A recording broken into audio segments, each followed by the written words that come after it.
Olá, eu sou Maurício Fernandes, editor do site direitoambiental.com, e estamos aqui hoje para debater um instituto fundamental do Código Florestal, que é a consolidação, o enfrentamento das áreas consolidadas no Código Florestal. A Lei 12.651, de 25 de maio de 2012, foi publicada depois de um amplo debate no Brasil, que perdurou vários anos, com um início mais robusto no dia 22 de julho de 2008, a data em que o então presidente da República publicou um decreto que alterou o decreto 6514, onde colocou como punição a não averbação da reserva legal na propriedade rural.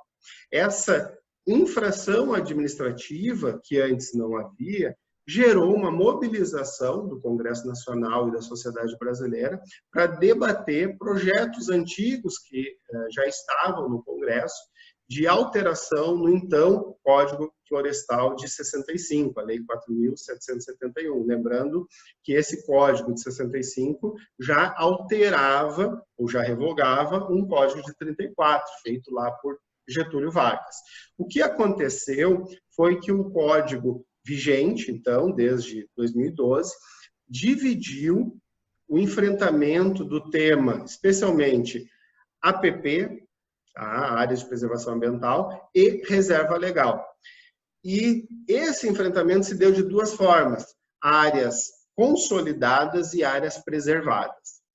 Em relação às APPs, o Código enfrentou de uma forma bem completa, onde eu trago aqui para vocês uma tabela que, a partir do tamanho da propriedade, enfrenta o tema entre áreas de um módulo fiscal, que varia, o módulo varia conforme cada cidade do Brasil, e um módulo fiscal, então, a APP ela pode ser de 5 metros do curso da água.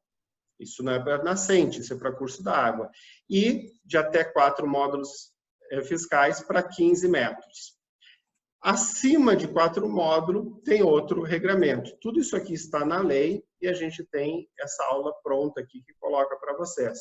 Além disso, em relação às nascentes, tem esse enfrentamento, que a nascente, a regra é de 50 metros. Então, na propriedade até um módulo fica 5 e até 4 módulos 30. Além disso, é importante considerar uma espécie de limite, uma espécie de teto, onde, na propriedade até 2 módulos, a soma das APPs a recuperar, em áreas consolidadas, portanto, é de 10%, e entre 2 e 4 módulos, de 20%. Evidente que essa situação, ela se dá em relação às APPs, e o código foi extremamente detalhado nesse tema. Contudo, em relação à reserva legal, o que é reserva legal? É uma área que ela não é intocável, porque pode produzir nela através de um plano de manejo, mas é muito restrito, e essa área de reserva legal, em 1934, que era de 25% da floresta, em 65 passou a ser 20% da floresta, e depois, nos anos 90, final dos anos 90, ali entre 99 e 2000, no governo de Fernando Henrique Cardoso, passou a ser 20% da área, não mais da floresta. E isso é um ponto fundamental que a gente precisa saber. Bom, o que acontece? No novo código, o enfrentamento da reserva legal se deu de uma forma diferente da APP. Na reserva legal, o que acontece é o seguinte, a propriedade pequena, até 4 módulos, permanece a vegetação existente, o mato em pé, em 22 de julho de 2008. Ponto.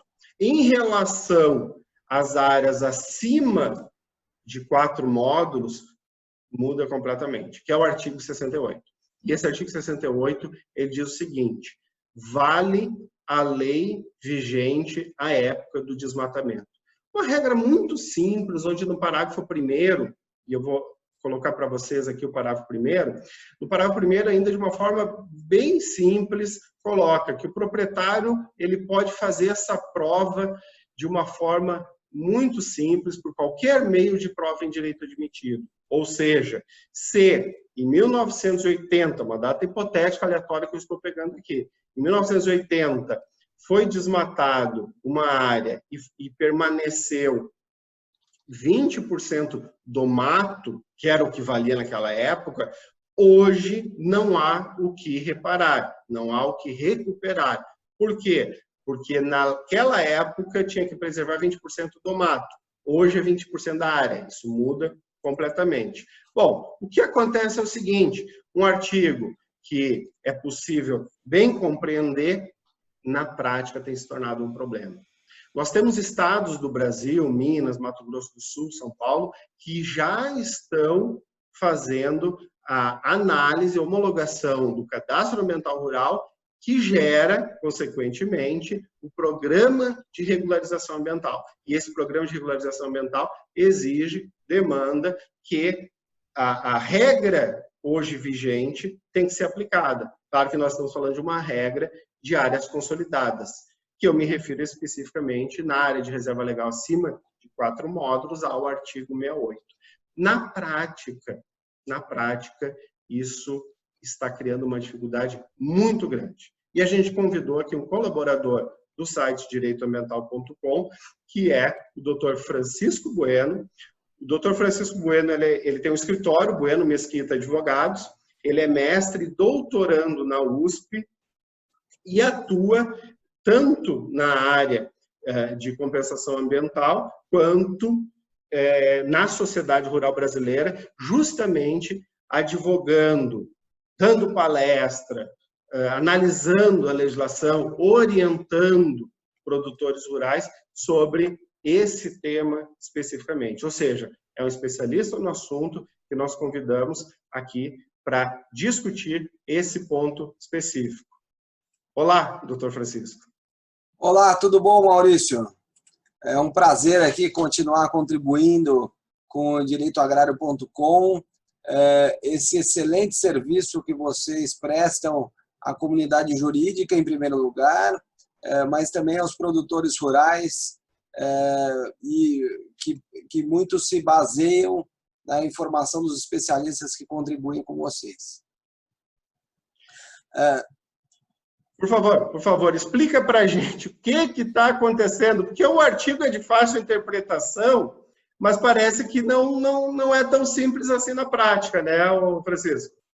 É exatamente isso. Como diz o ditado popular, o diabo mora nos detalhes, né? E, especificamente, eu acho que foi ótimo o seu resumo e a sua linha histórica, né? A gente tinha uma situação lá em 2000, antes de 2012, né, a partir do decreto 6514 de 2008, de aplicação de multas em produtores rurais, que é isso que levou, especialmente, à mobilização dos proprietários e do setor rural a retomarem esse assunto da legislação florestal. Essa situação, no entanto, ela era diferente em diversos lugares do país. E, especialmente nos estados de ocupação mais antiga, que é o caso de São Paulo, onde eu estou, mas também é o caso do Mato Grosso do Sul, é o caso de Minas Gerais, é o caso do Rio de Janeiro, é o caso do Paraná, Santa Catarina, o próprio Rio Grande do Sul, que, na minha experiência, pelo menos, a gente tinha muito pouca multa aplicada pelo IBAMA, com fundamento no decreto 6514, mas nós tínhamos outros problemas. Aqui em São Paulo, o Ministério Público já vinha propondo ações civis públicas e os órgãos ambientais nos licenciamentos exigindo a recomposição da reserva legal. E o artigo 68 foi vendido como uma solução desse problema, né? Já que ele dizia aquilo que é o óbvio, né? O ato jurídico perfeito vale. Eu sempre disse, as pessoas sempre falam, não, é direito adquirido. Não, aqui é uma situação de ato jurídico perfeito. O desmatamento realizado conforme a legislação vigente à época, ele é legal, porque a legalidade do ato jurídico perfeito persiste no tempo e não pode ser atingida pela lei superveniente. O que acontece? A situação nas propriedades ela é móvel ao longo do tempo, ao longo da história. E começa a ver, e aquilo que foi uma solução fácil, né, reconhecer o ato jurídico perfeito e dar ao proprietário todos os ônus da prova, na verdade acabou se convertendo numa mousetrap, né, numa pegadinha, numa ratoeira. Por quê? Ficou claro que o ônus da prova era do proprietário e o ônus da prova do proprietário em relação a duas questões, né? Primeiro, há uma divergência efetiva em qual é a legislação vigente à época do desmatamento, né? Como se interpreta a legislação pretérita.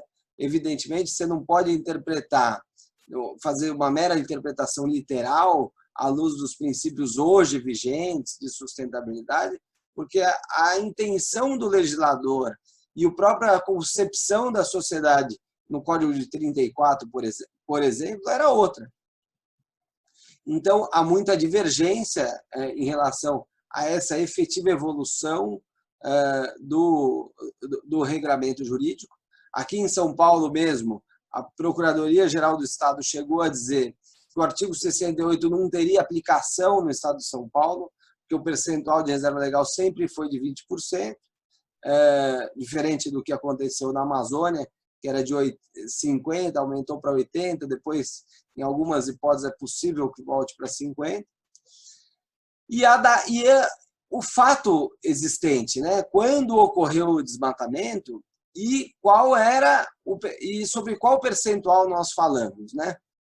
A gente vê que houve uma mudança na legislação da base de cálculo da reserva legal, entre se considera só as matas existentes, as florestas existentes, todas as formas de vegetação nativa, só isso já é um fato a ser demonstrado de qual era a vegetação, se era mata, se era cerrado, se era qualquer outra, né? Quer dizer, qual que é a fitofisionomia, né, existente na propriedade. É uma prova complexa, você entender você provar qual que era a fitofisionomia existente, quando aquela fitofisionomia foi desmatada, qual era a área total do imóvel naquela época e, portanto, qual era o percentual que foi preservado na época do desmatamento e se esse percentual era legal ou ilegal na época em que ele ocorreu e se era porque foi e de quem é a responsabilidade. A gente vê, por exemplo, imóveis que foram desmatados no século retrasado, em 1900, 1910, antes da crise de 29, todos os lugares, a gente fala, Itu, em São Paulo, era um centro cafeeiro na década de 20. Teve a crise de 29, aquele polo que era de café deixou de ser. Então, aquelas terras foram, de fato, desmatadas antes do Código de 34, porque sofreram a crise de 29. Mas será que foram integralmente desmatadas? Não. Certamente uma parte era de mato. E aonde é que está essa parte em relação aos imóveis hoje, ao polígono atual? Essa prova é uma prova diabólica, dificílima de ser feita, e que o produtor não pode entender a possibilidade da prova, que é um direito que ele tem e foi reassegurado como Código Florestal, como uma solução do seu problema. Porque enquanto ele não tiver a prova efetivamente constituída, seja uma prova segura do fato a ser demonstrado, e que possa dar segurança para o agente público em reconhecer o direito dele de não compensar, não regenerar a reserva legal, ele vai ser obrigado a fazê-lo. A gente tem estudos no estado de São Paulo que mostram que só essa questão do artigo 68 pode representar uma perda de área produtiva de mais de 800 mil hectares de cana, pasto, soja e outras lavouras. É um impacto econômico, social para o Estado muito grande e que vai onerar especificamente produtor a produtor em grave perda patrimonial e de renda. E como é, então, a verdade, e é isso que a gente vem falando, e a gente precisa conscientizar a comunidade jurídica a não vender o programa de regularização ambiental como uma solução simples e fácil para um problema difícil.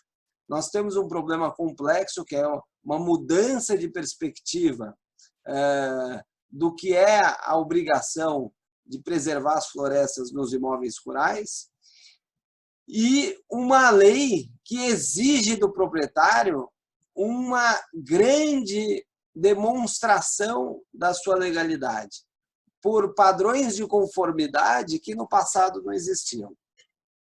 O que eu acho, Maurício, é que nós, enquanto comunidade jurídica, precisamos discutir isso com mais detalhe em como será a aplicação prática do artigo 68.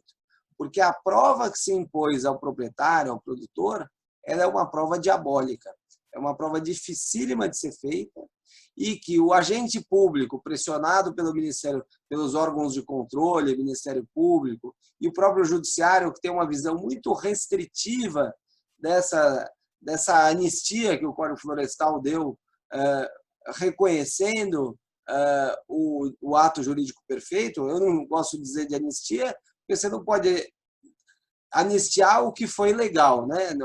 A anistia pressupõe a ilegalidade. E aqui, na verdade, você está dispensando a recomposição porque reconhecendo a legalidade do desmatamento. Mas é uma norma de exceção que a legislação que se impõe uma interpretação restritiva com ônus da prova para o produtor. Então, é preciso rediscutir isso. Nem você falou, na área de... Desculpe, pode falar. Não, então, o que tu colocas, Francisco, é que, por mais que a lei diga que, se na época poderia desmatar, e tem um ponto aqui que eu quero destacar, que o professor Albenir Cherubini, que é nosso editor também nos dois sites, no direitoambiental.com e no direitoagrário.com, que são sites voltados ao estudo da matéria, tanto do direito ambiental quanto do direito agrário, e o tema Código Florestal, ele perpassa exatamente esses dois pontos. O professor Albenir Cherubini sempre coloca o seguinte: uma área, uma fazenda, uma propriedade rural não é uma unidade de conservação. Né? Então, assim, existe, sim, a necessidade de preservar, o produtor nunca se negou a isso, inclusive tem dados que a maior parte da preservação, isso não precisa nem de grandes estudos, ela está no ambiente rural, até porque as cidades são absolutamente antropizadas, né? Então a ocupação humana ela acaba sendo incompatível com grandes áreas preservadas, que isso só vai encontrar na área rural, mas, embora a lei seja de fácil interpretação, o que está havendo na prática, e passados aí quase 8 anos, daqui a 2 meses serão 8 anos de vigência desse código, e agora que o programa de regularização ambiental está efetivamente tomando corpo, é que a prova da data do desmatamento, que na época se podia desmatar, ela é uma prova, termos do colega, diabólica, né? Perfeito. Eu acho que a gente precisa discutir uma nova metodologia para isso, né? No caso das áreas de preservação permanente, se escolheu uma data de corte, né? A antropização da área até aquela data de 22 de julho de 2008 foi reconhecida como legal. Nesse caso, a data de corte ela é móvel, de acordo com uma legislação cujo entendimento também é móvel e com base em fatos que são difíceis de ser comprovados e em muitos casos até móvel também, porque às vezes o desmatamento não era pleno, você havia só um desbaste da vegetação e depois você ia ocupando, né? Quer dizer, então é importante que também a gente tenha a mesma segurança, o produtor possa novamente se mobilizar, reconhecer especialmente desses estados mais afetados que ele não pode perder esse patrimônio, essa renda, que o processo de regularização ambiental vai custar caro e para salvo se for alterado para preservar as áreas produtivas como produtivas, as áreas ambientalmente protegidas como ambientalmente protegidas, mas especialmente garantindo a função social do imóvel rural, evitando a conversão de áreas hoje produtivas em áreas de vegetação nativa. E para isso, se ocorrer, nós vamos definir uma data de corte, uma data clara, provavelmente pode ser até a mesma data, de 22 de julho de 2008, pode ser uma data anterior, pode ser uma data posterior, mas uma data em que se tem uma informação fácil, uma foto de satélite, uma coisa assim, em que você consiga efetivamente ver quem desmatou antes e, portanto, daí estaria dispensado de recomposição, e quem desmatou depois, não atendendo à legislação ambiental e a concepção de natureza, de preservação da natureza hoje vigente, teria que recompensar a reserva legal fazendo seus 20%, conforme manda a regra geral do Código Florestal. Então, o seu posicionamento acaba sendo adotar para a reserva legal de propriedades acima de 4 módulos o mesmo critério que se adotou para as áreas de preservação permanente e, eu diria até mais, porque o que a gente está discutindo aqui é o artigo 68, mas o artigo 67 da lei, ele coloca essa data de 22 de julho de 2008 como uma linha de corte para as propriedades até 4 módulos, para as pequenas propriedades. Então, a proposta que o senhor traz a debate da comunidade jurídica é justamente, então, alongar, estender essa data de 22 de julho de 2008 para as propriedades até 4 módulos, para as propriedades maiores que isso. Para todas as propriedades. Para todas as propriedades, perfeito. E até coloco mais, nós tivemos o julgamento das ADINs, né, no STF, e esse julgamento tinha a ADC também 42 e a ADIN 4901, 02 e 03, né? E a 4937 também, se não me falha a memória. E essas ações, elas foram declaradas, o código, melhor dizendo, esse dispositivo do 67 e do 68 foi declarado constitucional, né? Então, a sua proposta ela é importante, ela altera bastante a situação, mas é uma proposta que deve ser estudada, assim, com certeza. Então, doutor Francisco, peço que o senhor encaminhe aí para a gente encerrar esse vídeo, a gente já está aqui com um bom tempo, né?